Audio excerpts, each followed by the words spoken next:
आप सभी चंद्रशेखर वेंकट रमन को कभी न कभी सुना होगा।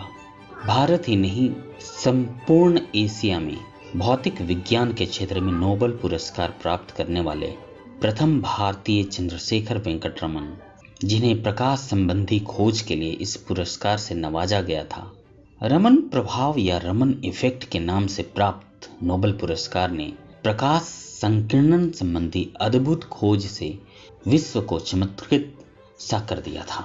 सीमित साधनों के बीच रहकर इस भारतीय ने वैज्ञानिक पीढ़ी को नई दिशा दी।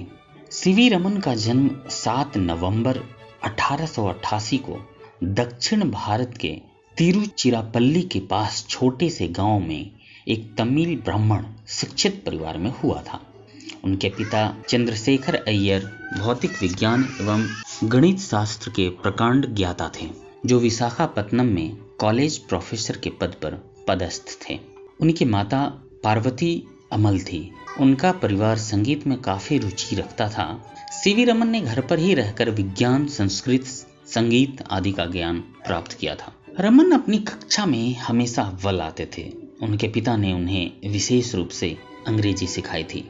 रमन की रुचि खेल कूद में न होकर प्रकृति के रहस्यों को जानने में अधिक थी।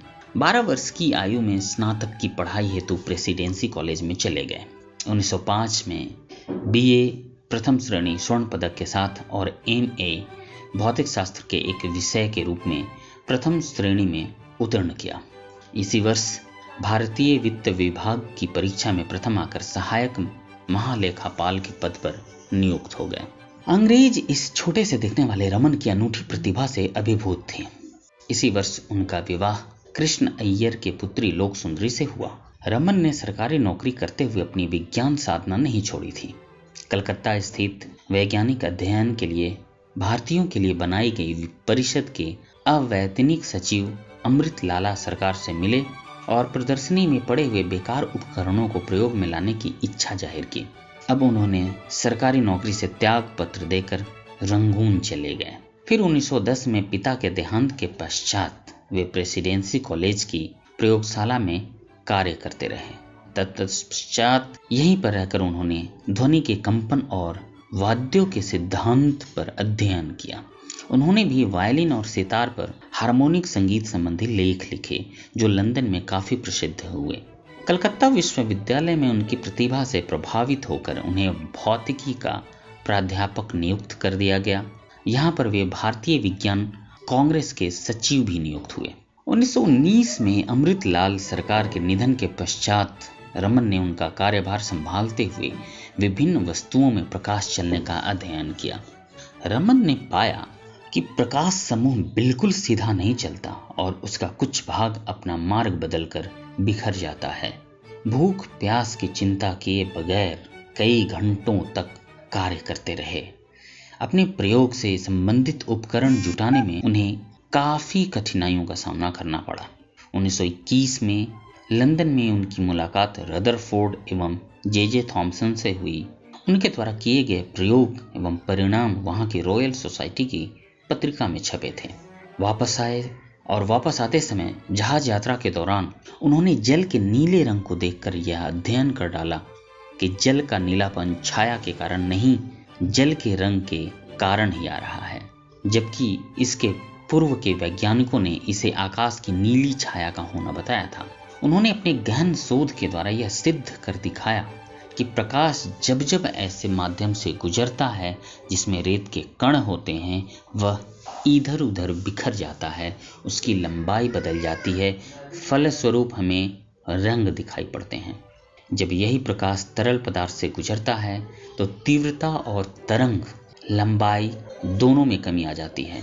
बिखरे हुए प्रकाश को उन्होंने इसी आधार पर यंत्र से नापकर दुनिया से अवगत कराया। प्रकाश के परावर्तन संबंधी बिखराव को उन्होंने 16 मार्च 1928 को south Indian science association Bangalore में वैज्ञानिकों के समक्ष रखा। 1930 में उनके इस अनुसंधान को समस्त विश्व में सराहा और उन्हें इसी वर्ष नोबेल पुरस्कार से सम्मानित किया गया। नोबेल पुरस्कार लेने हेतु सपरिवार वे स्टॉकहोम गए। उन्होंने अपने इस प्रयोग को अल्कोहल द्रव पर भी करके दिखाया रमन शरीर से अत्यंत दुर्बल होते हुए भी आत्मविश्वासी, दृढ़ निश्चयी, कठोर परिश्रमी, स्वभाव से विनम्र, सादगी संपन्न जीवन जीने वाले, संस्कारी, परोपकारी, मानव सेवी, ईश्वर के प्रति आस्थावान तथा उत्कृष्ट वक्ता थे। रमन को देश विदेशों में अनेक पुरस्कारों से सम्मानित किया गया था। सीवी रमन एक न्यायप्रिय, कठोर प्रशासक थे। स्वाभिमानी, श्रेष्ठ अध्यापकीय गुणों से युक्त महान वैज्ञानिक थे। गांधी, नेहरू तथा पटेल उनके प्रशंसक थे। वे रमन रिसर्च इंस्टीट्यूट के सचिव भी रहे। 21 नवंबर 1970 की सुबह उन्होंने इस दुनिया को अलविदा कह दिया।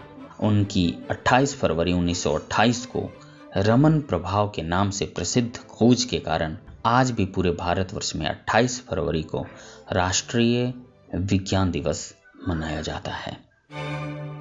दोस्तों, अगर आपको ये वीडियो पसंद आया तो आप लाइक करें, सब्सक्राइब करें, कमेंट करें। धन्यवाद।